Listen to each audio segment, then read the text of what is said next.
Boa noite a todos, sejam muito bem-vindos. O preconceito é todo pensamento ou sentimento concebido sem avaliação crítica. É um sentimento hostil, motivado, na maioria das vezes, pela generalização de uma experiência pessoal ou motivada pelo meio. Há várias formas de preconceito, há vários preconceitos. O preconceito contra mulheres, contra homossexuais, contra negros, preconceito religioso, linguístico, preconceito contra nordestinos, portadores de deficiências físicas, de necessidades especiais. Hoje, eu gostaria de conversar sobre 3 preconceitos, que eu me arrisco a dizer que são os mais comuns, os que mais acontecem, os que mais testemunhamos.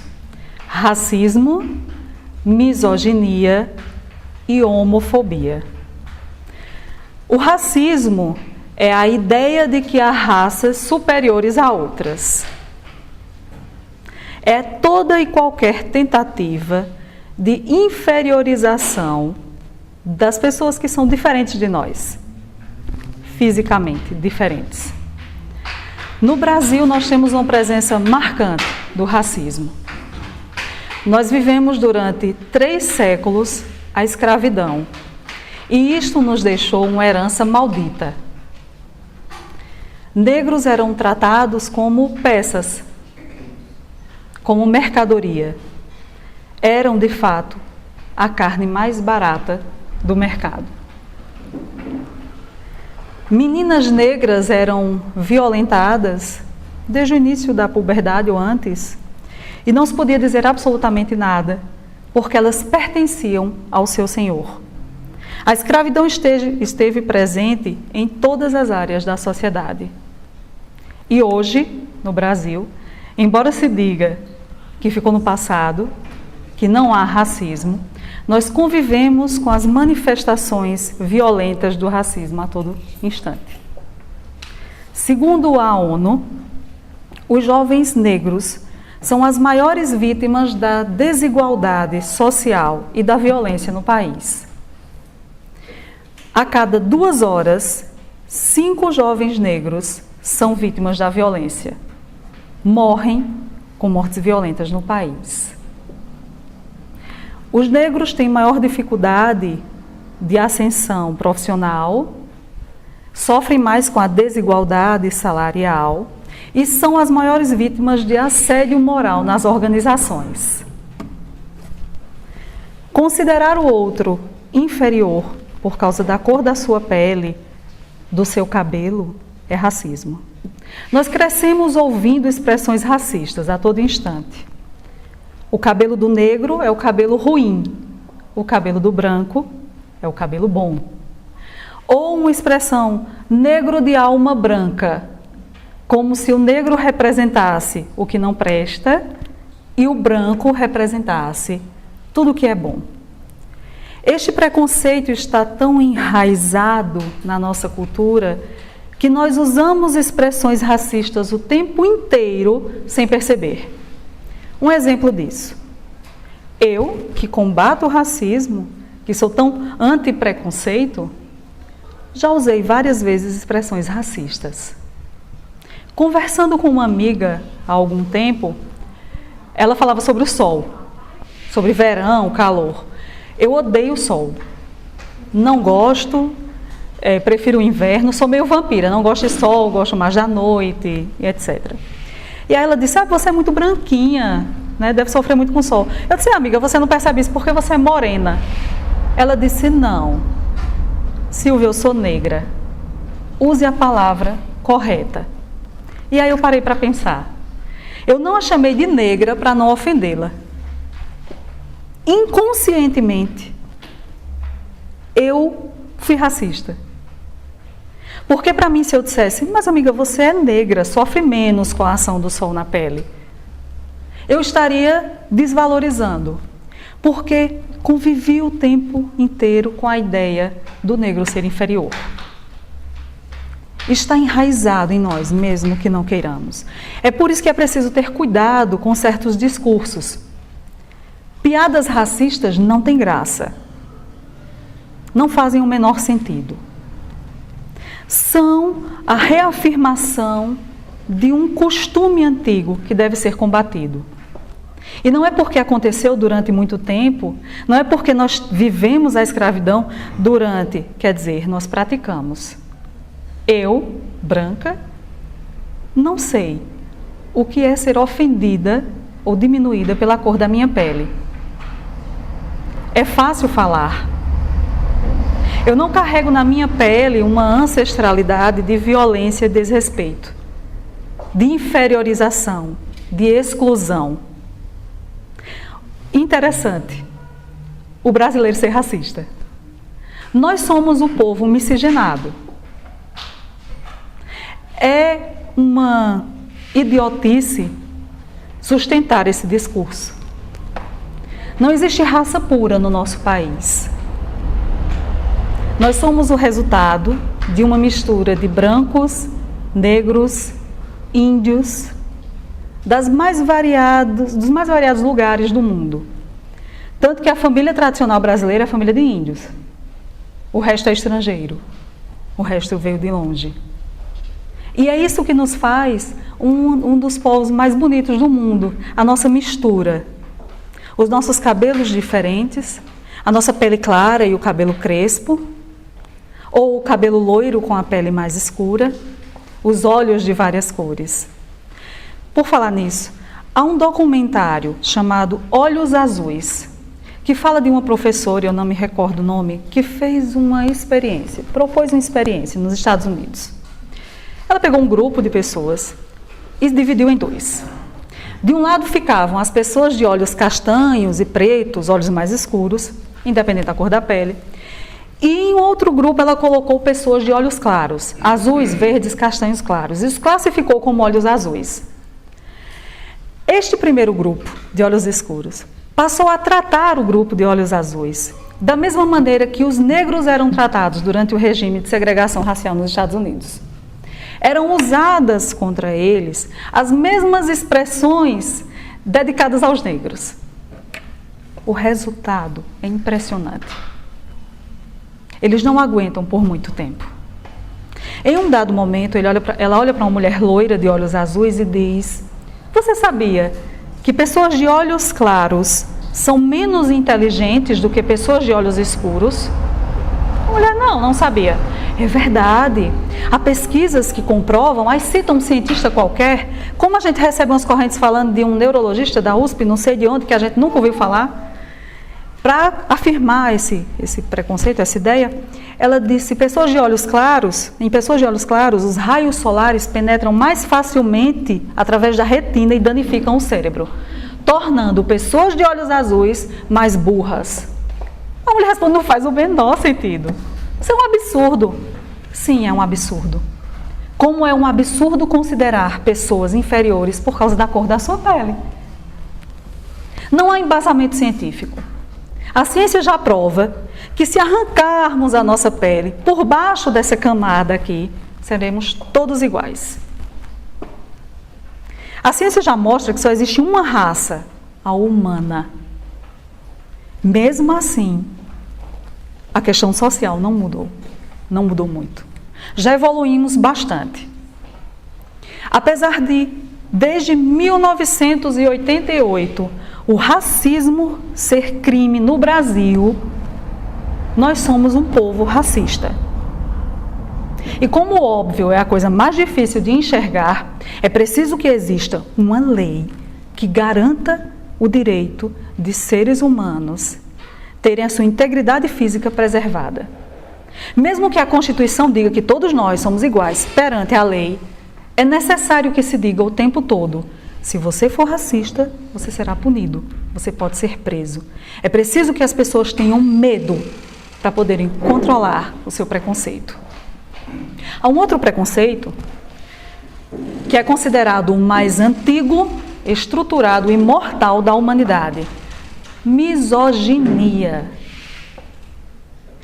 Ódio contra a mulher, medo do feminino. A misoginia é encontrada nos textos sagrados das mais antigos de todas as religiões. A diminuição da mulher em sociedades machistas e patriarcais, preconceituosas. A mulher tida como um ser inferior. Também crescemos ouvindo expressões como: o homem é a cabeça da casa, a mulher é o coração. Ou seja, o homem é a razão, a mulher é a emoção. Não é tão simples, não é só uma palavra definida desta forma. Gera violência, gera morte. A misoginia legitima a violência contra a mulher.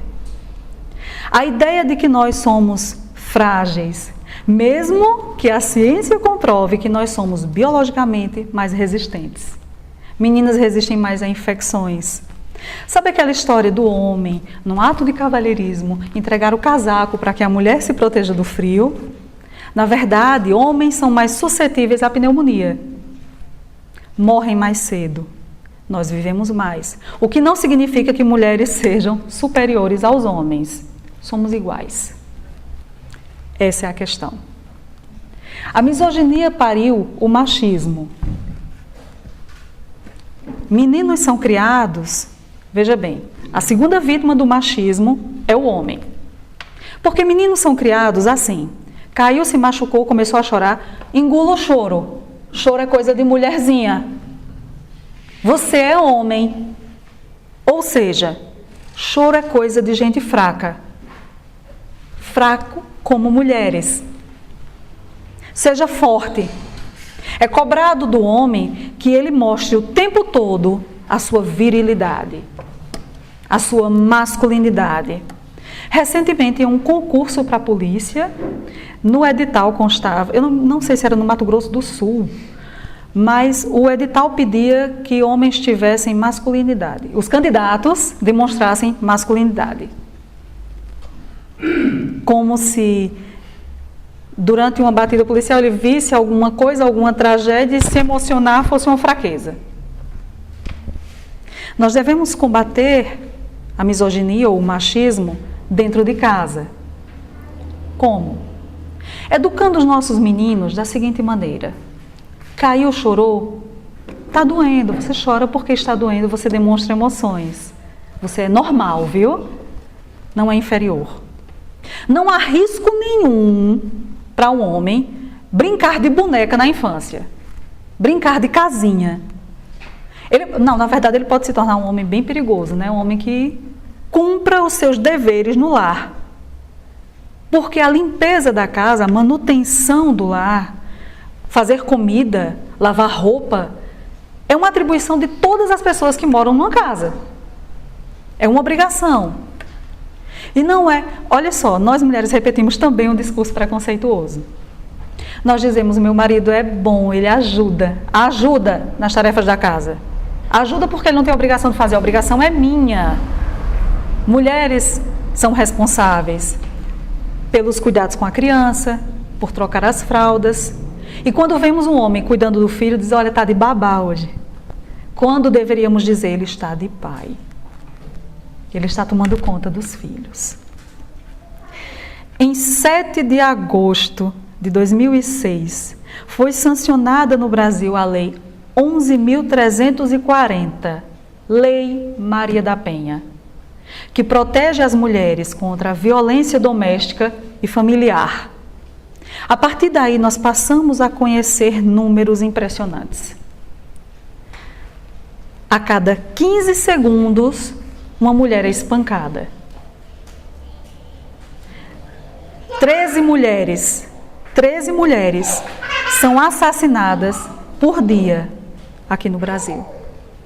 E esses crimes são motivados pela misoginia. Nós conhecemos uma palavra nova: feminicídio.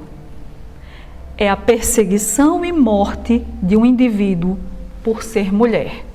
É diferente de homicídio. Não é mimimi. Mata-se, sim, seres humanos por serem mulheres.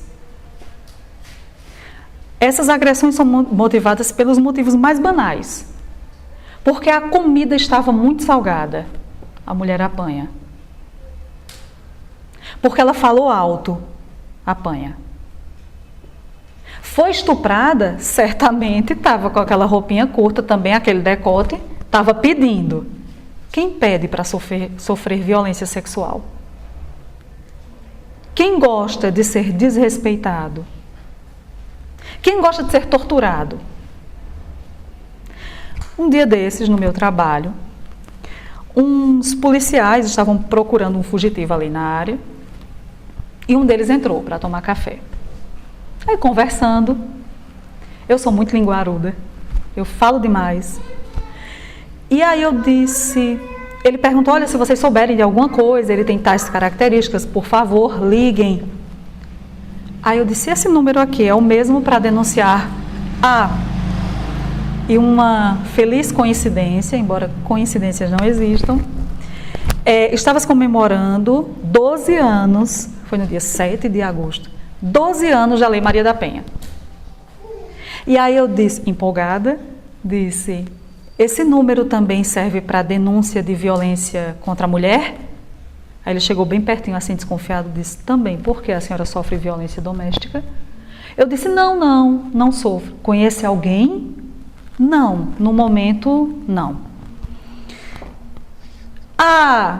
Ele relaxou e disse, eu, sabe, moça, sou daquele tipo, em briga de marido e mulher, não se mete a colher. Eu já fui ficando vermelha, né? Aí eu disse, como assim? Né? Queria que ele desenvolvesse a história. Porque assim, moça. Aí eu disse, olha, é por causa dessa história de em briga de marido e mulher não se mete a colher que muitas mulheres morrem. Porque nós escutamos a mulher pedindo socorro quando está apanhando e dizemos, não, é problema dela. Ele é o marido, ele tem seus direitos. Todos nós temos os nossos direitos. O principal deles é a preservação da nossa vida, da nossa integridade física e emocional. Um homem não tem o direito nenhum de maltratar uma mulher porque ela é esposa dele, assim como a mulher não tem direito nenhum de maltratar o marido porque é o marido dela. E aí, me controlando, o coração já começou a disparar, eu disse, eu vou pegar uma briga, né? Eu vou desacatar uma autoridade, serei presa, pronto, já. Ele disse, não, sabe o que acontece? Minha senhora, tem mulher que gosta de apanhar. E eu, meu Deus, me ajude, ele tem que mudar de discurso. Aí eu disse, como assim? Mulher gosta de apanhar? Olha, tem mulher que vai lá, denuncia, a gente vai até a casa delas, aí prende o cabra, nessas palavras. Aí o cabra passa 10 dias preso, volta mais brabo do que saiu. Fica com raiva, porque foi denunciado e tal, volta mais brabo do que saiu. Aí bate mais. E também tem os casos, e eu mordendo a língua já. Não tem aquela história da água, colocar água na boca, não tinha água por perto, o jeito foi morder a língua. Aí ele disse, tem outros casos também. O caso de mulheres que denunciam a agressão e depois vão lá retirar a queixa. É porque gosta de apanhar, minha senhora. Aí eu disse, meu senhor, ninguém gosta de apanhar. Há muitos motivos que fazem uma mulher suportar um relacionamento abusivo. Nenhum deles é gostar de apanhar. Há o preconceito da sociedade. Ainda, nós estamos no século XXI, nós estamos em 2018, mas as mulheres ainda têm medo do preconceito contra mulheres divorciadas. No século passado, uma mulher divorciada era um pouquinho mais do que uma prostituta. Seus filhos certamente seriam desorientados, cairiam na bandidagem. Esse é um pensamento do século passado, mas nós ouvimos frequentemente agora em 2018, que famílias geridas por mulheres são fábricas de desajustados. Desajustado é quem pensa isso. Porque as famílias geridas por mulheres são a maioria da população brasileira, são a maioria das famílias brasileiras. Mas mesmo assim nós vivemos com o medo do julgamento alheio. O medo de se separar e não ter para onde ir, o medo de se separar, e essas mulheres que dependem economicamente dos maridos, de passar fome com os filhos. Enquanto ele falava, eu encerrei o assunto, eu saí de perto, fui respirar, fui tomar um azinho. Juro que eu seria presa por desacato à autoridade, porque eu chamaria de machista, de imbecil e outras coisas. Eu seria violenta, que não é uma atitude racional. Respirei e saí. Mas aí eu me lembrei de algumas histórias que eu ouvi na infância. A história da mulher, que o marido não batia nela não. Mas ele dizia, é tão burra, que nem passar uma camisa direita ela sabe. Bora, idiota. Anda rápido. Tá ficando velha, tá ficando feia. Isso é violência. Isso é relacionamento abusivo. Tire esta roupa, porque mulher minha não anda feito uma prostituta. Essa mulher acabou enlouquecendo. As agressões eram diárias. Nunca levou um tapa. Não, meu marido é muito bom, ele não bate em mim. Não, ele não é bom porque não bate em você, ele não pode bater em você. Ele não pode lhe agredir. Uma pessoa não pode agredir outra. Ele não é bom por isso. Ele comete outras violências. Ou eu me lembro da história da mulher que aguentava as surras do marido porque tinha medo de passar fome, já que era analfabeta. Ia sustentar os filhos lavando roupa para fora. Há outras mulheres que enfrentam tudo isso. São muito corajosas. Saem de casa mesmo assim, enfrentam as dificuldades e saem dos relacionamentos abusivos. Sobrevivem. Ainda assim com medo de serem perseguidas, de que aquele homem vá atrás dela. A boa notícia é que eu não posso generalizar. Toda generalização é burra. E a boa notícia é de que homens violentos são uma minoria. O machismo ainda está presente, mas já há aquele despertar. Não, não é bem assim. Eu até não concordo que ela se vista desse jeito, mas é um direito dela usar essa roupa. E aí, a misoginia pariu o machismo e também tem relação com outro preconceito, homofobia e a transfobia. O ódio dirigido a indivíduos homossexuais e a transgênero. Os homossexuais, homens, que têm um jeito mais afeminado, são os que sofrem mais preconceito. Por quê? Considera-se que além de terem aberto mão da sua masculinidade, como se a sexualidade tivesse a ver com masculinidade ou feminilidade, eles ainda passam a parecer com mulheres, aqueles seres inferiores, frágeis, vulneráveis. Há um termo na psicologia que é histeria, e que ela tem origem em útero errante. As pessoas histéricas têm um útero, órgão feminino, órgão reprodutor feminino, errante. Por isso que são desajustados. Noção preconceituosa. O Brasil é o país que mais mata homossexuais e transexuais. 53% das mortes motivadas por este preconceito acontecem no Brasil. Nós matamos mais do que os países onde a homossexualidade é crime.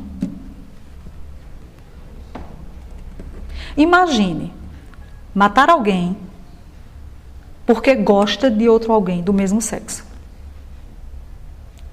Segundo o médico Drauzio Varela, a homossexualidade é uma ilha cercada de ignorância por todos os lados.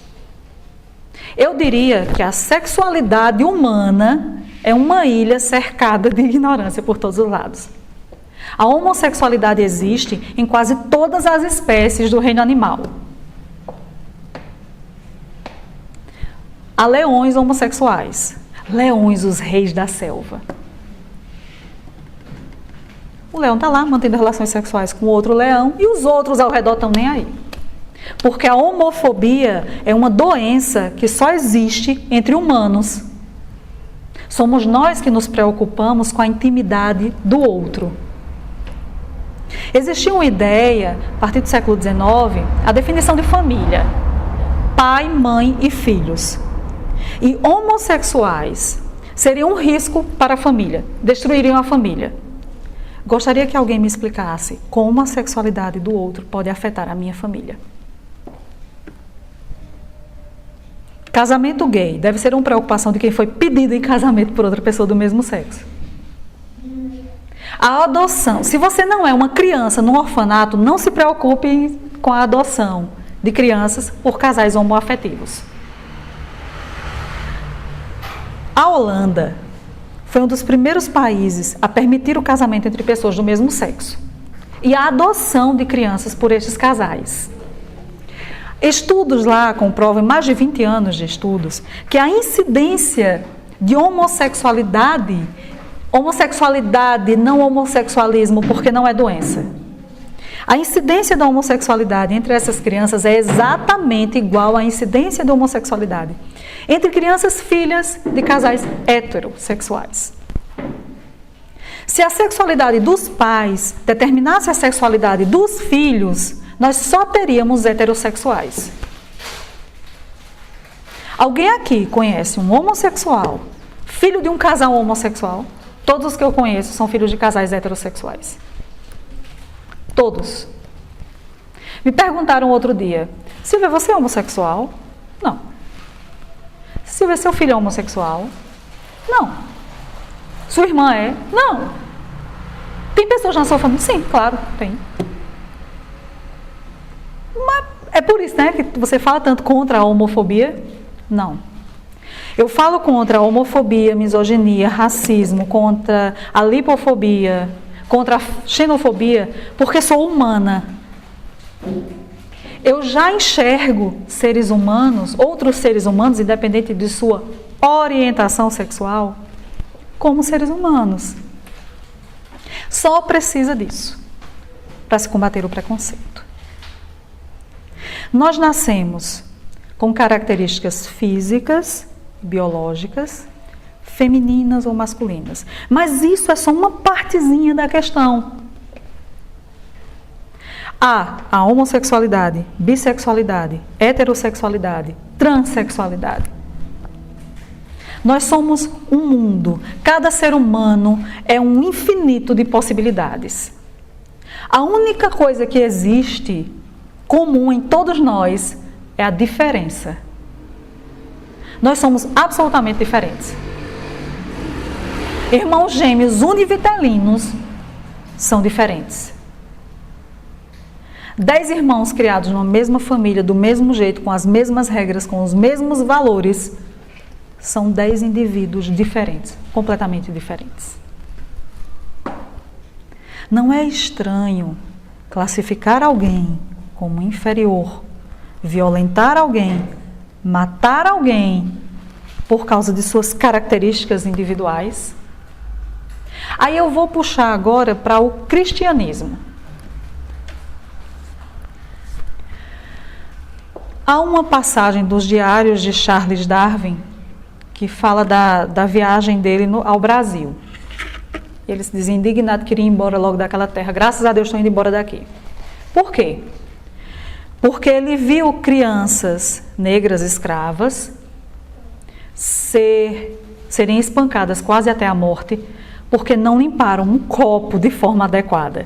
Pelas mesmas pessoas, pelos mesmos senhores que à noite estavam na igreja dizendo que amavam a Deus acima de todas as coisas e ao próximo como a si mesmos.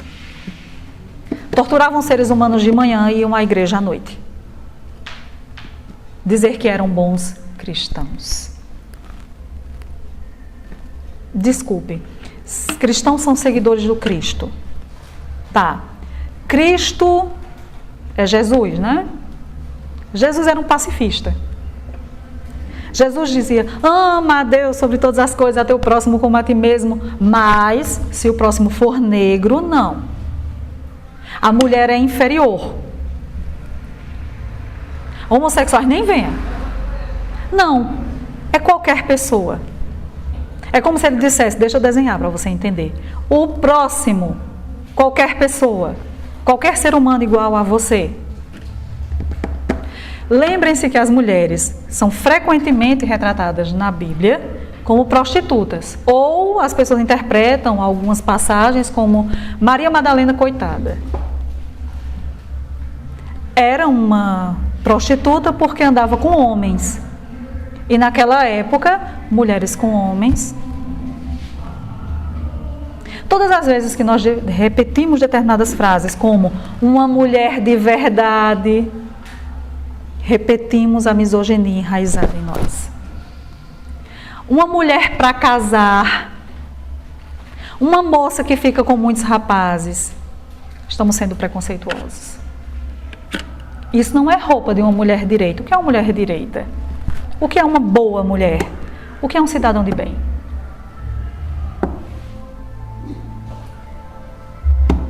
Alguém que é igual a mim, alguém que pensa como eu. O que nos manteve vivos ao longo do desenvolvimento da raça humana foi a nossa diversidade. Se fôssemos todos iguais, não teríamos passado da primeira célula. Não teríamos passado da formação da Terra, assim. A gente não teria aguentado a pressão. Foi a diversidade que nos fez evoluir fisicamente. Ainda estamos evoluindo socialmente.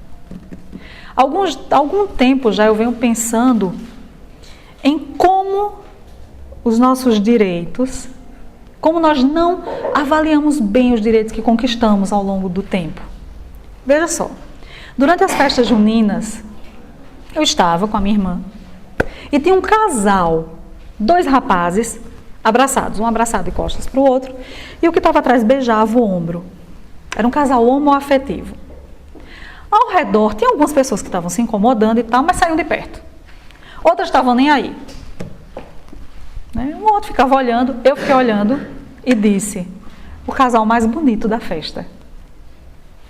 Olha só, nós já evoluímos um pouquinho. Eles estavam ali abraçados e não foram violentados, não sofreram violência nenhuma. Depois de um tempo nós nos dirigimos a outro lugar e tal, e eles estavam também. Tinha um casal do meu lado e a senhora disse assim: eu ainda me incomoda assim, eu ainda não consigo entender. Mas não estão fazendo nada demais, né? Não estavam fazendo nada demais, estavam demonstrando afeto um pelo outro. Como pode alguém sofrer violência por demonstrar carinho por outro? Por andar de mãos dadas, 2 pessoas do mesmo sexo andando de mãos dadas. Olha, isso é pouca vergonha, está ensinando crianças isso. Existe uma tal de tolerância passiva. É assim, eu não concordo. Eu respeito, mas não quero perto de mim, não. Olha, eu não sou racista, não. Isso é a pior coisa que você pode dizer. Eu não sou racista, não. Eu tenho até amigo negro. Não, eu não sou homofóbica, não. Eu tenho amigo gay. Ó, como você é bonzinho. Houve uma outra situação em que eu estava acompanhado e o rapaz disse: mas tu conhece gay, né? Eu conheço pessoas. Eu conheço pessoas. E as pessoas são diferentes, as pessoas têm sua individualidade. Uma outra situação que me fez pensar nos nossos direitos eu moro próximo a uma escola de ensino fundamental em que funciona também o IFPB. E aí, a caminho do trabalho, eu passei por lá e vi crianças negras com mochilinha da escola nas costas entrando. Aí eu pensei: olha só, crianças negras estudando, não é uma coisa simples? É uma criança como qualquer outra. Indo à escola, frequentando a mesma escola de crianças brancas, na mesma sala de crianças brancas, usando o mesmo bebedouro de crianças brancas, usando o mesmo banheiro de crianças brancas. Evoluímos. Ainda falta muito. E domingo passado foi o último estalar assim, de consciência. Eu votei. Eu faço isso desde os 19 anos. Faço isso há 18 anos. Mas eu parei para pensar no significado daquilo domingo passado. Quando eu saí da sessão eleitoral, eu pensei: um ato tão simples, um exercício de cidadania, que durou 5 segundos. Aí, há 2 anos, eu participei da escolha dos representantes municipais. Há algumas semanas, dos representantes estaduais e federais. E agora eu estou escolhendo o presidente da República. Eu fiquei abobalhada assim. Peraí, por quê?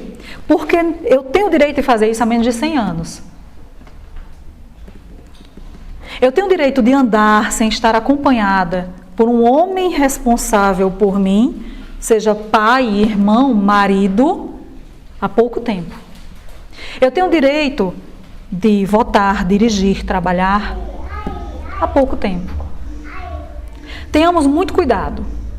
Sempre, em tempos de crise, os direitos das minorias são questionados. Começa se considerando como privilégio. Essa história, Lei Maria da Penha, privilegia as mulheres. Como sofrer violência é um privilégio? Eu não consigo entender. Não, mas é o óbvio. Se fosse óbvio, não seria necessário que as empresas colocassem na porta de entrada: discriminação por orientação sexual é crime e acarreta multa. Não é óbvio? Você tem que respeitar as pessoas? É preciso dizer: ou respeita ou vai para a cadeia. Ou respeita ou vai ter que pagar uma multa. Não espanque. Você vai para a cadeia. Homens na cadeia têm medo de violência sexual. Têm medo de ser estuprados. Nós, mulheres, livres, caminhando pela rua, sofremos o mesmo medo. Toda hora. Eu tenho medo quando eu saio da minha casa para vir para a Sociedade Espírita 7 horas da noite. Se tiver muito escuro, se tiver pouca gente na rua. Eu tenho medo quando eu entro num ônibus que não está muito cheio e tem algum homem ali sentado. Convivemos com medo da violência todo o tempo. Uma lei que nos proteja. Não é privilégio, é um direito. E esses direitos não foram dados assim de mão beijada. Não é porque alguém acordou de bom humor, acordou legal e disse: bora libertar os escravos. Vamos deixar essas mulheres votar? Ei, não bate em gay não, vice? Não bate não, 2 menininhas se gostam, tal, não bate não. Não. Foram conquistados com muito sangue, literalmente.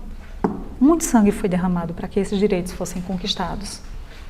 Tenham muito cuidado com essas expressões, muito cuidado com esses questionamentos. Conquistamos direitos através de luta e lutaremos há muito ainda para preservá-los. Eu fico, para finalizar, com uma frase de José Saramago. Eu não espero que todos se amem, porque isso é impossível. Eu acrescento ainda. Eu espero que pelo menos se respeitem. Muito obrigada.